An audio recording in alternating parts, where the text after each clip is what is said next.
This is the block that we worked on yesterday that had a full circle, and I inset the quarter circle into the L shape. This is the piece that needs a third piece to it that we've provided in the set, and I inset this by machine yesterday.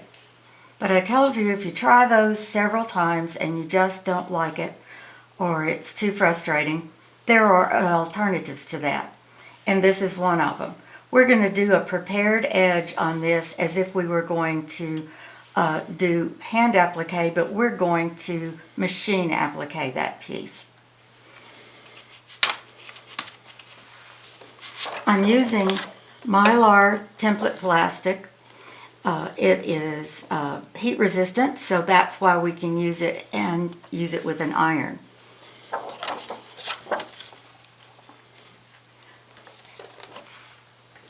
You can use a Sharpie pen to mark all the way around the curved edge only of your template plastic, and cut it out with scissors.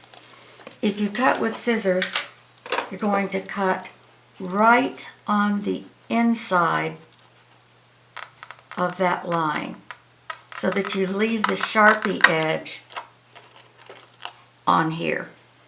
Or if you have a blade that you use on your rotary cutter that is for paper, you can use that, and just using the template, cut all the way around it, whatever you're comfortable with. Now I'm going to take this template with the piece that I cut out, and I can hold it on a design wall, on a window, or on a light box. And at that time, that seam allowance will show up through the light box. You take your pen and you're going to mark all the way around what is the seam allowance.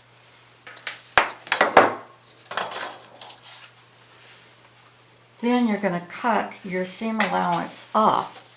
So here's my template without the seam allowance on it. And that's going to allow me to do prepared edge applique. Set this aside. On the wrong side of your curved edge, and remember we cut the seam allowance only off the curved edge. I'll take my iron and just start on a corner,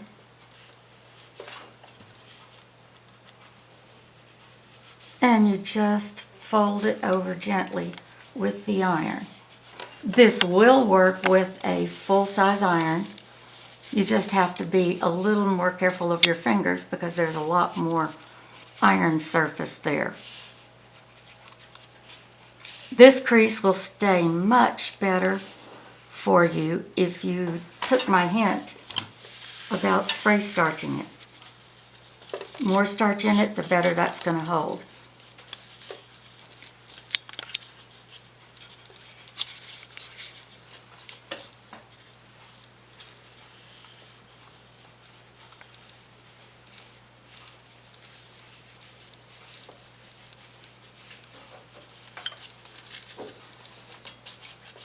Now I have a prepared edge to inset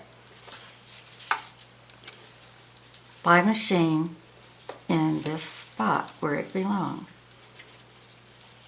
And if you find that curved seams are just too frustrating for you, this method can be used on any curved seam. This one or any of the others that I'll show you in future videos. You can use this prepared edge seam anywhere. This also gives us a fun design opportunity. If I wanted to really highlight this circle in my quilt, I could also put rickrack behind it and stitch down. Or cording, either commercially made or some that you make yourself. That cording would really make that stand out nicely, using a zipper foot to get as close as possible. You could also use many of the decorative stitches that are on your machine that we paid for but we rarely use. Starting with a satin stitch or just a straight stitch with contrasting thread or something that you really wanted to show up.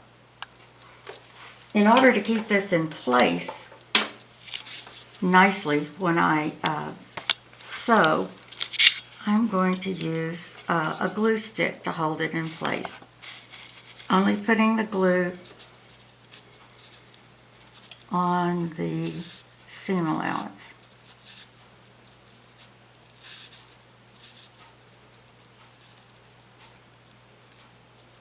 These glue sticks are usually available in your quilt shops, and there are several brands of them. And they have replaceable cartridges that have the glue on them.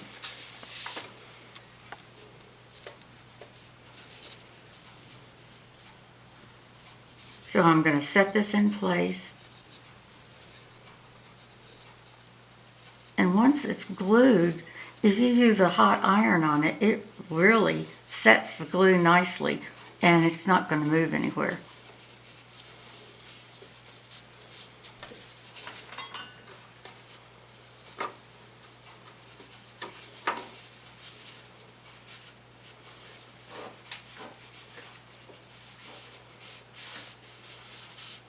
It's ready for top stitching. I've chosen not to use a matching thread, and instead I'm going to use the white contrasting thread. I have my little starter piece on here so it doesn't gum up at the beginning.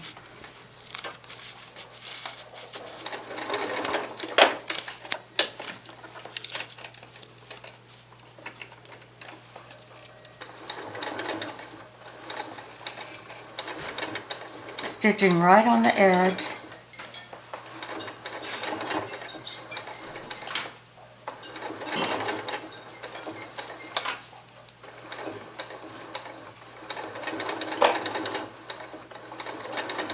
That would be fun doing in a red thread.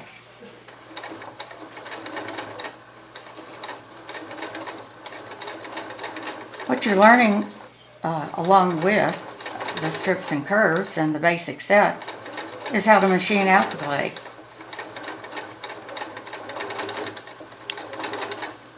Just consider that a bonus.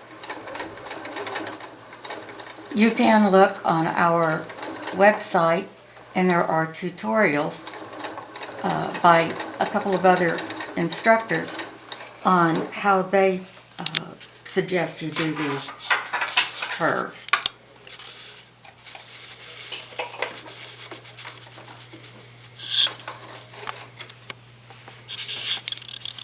So now it's all stitched down and we can use it in a quilt.